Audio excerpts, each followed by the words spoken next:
जामिया इब्न मकतूम इल्मी चमन।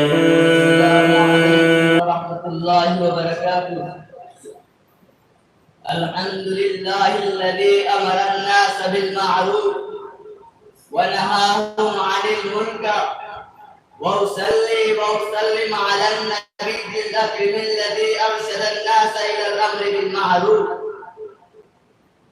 व अला मन नहा नहवन नबी सल्लल्लाहु अलैहि वसल्लम व इत्तसमा बिसिफात रिजालुन ला तुल्हीहिम तिजारतुन वला बैउन अन ज़िक्रिल्लाहि व इक़ामिस सलाति व ईताइज़ ज़कात यख़ाफ़ून यौमन ततक़ल्लबु फ़ीहि अल-क़ुलूबु वल अब्सार।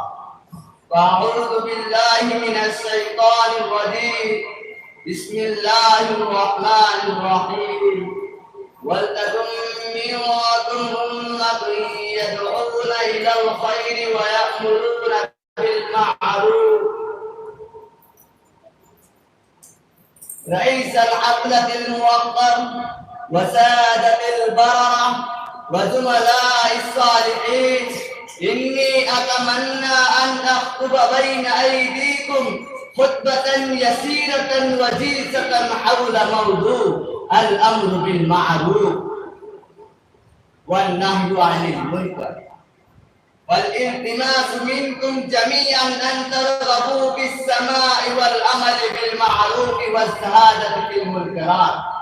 إخواني في الإسلام، الله الذي خلق الجن والبشر يريد أن يدخل عباده في جنات أرضها السماوات والأرض، لذلك هدى الناس إلى الصراط المستقيم والشؤون التي تهديهم إلى الجنة والرضوان. فقال تعالى في القرآن المجيد: ولتكن منكم أمة يدعون إلى الخير ويأمرون بالمعروف والنهي عن المنكر وأولئك هم المفلحون.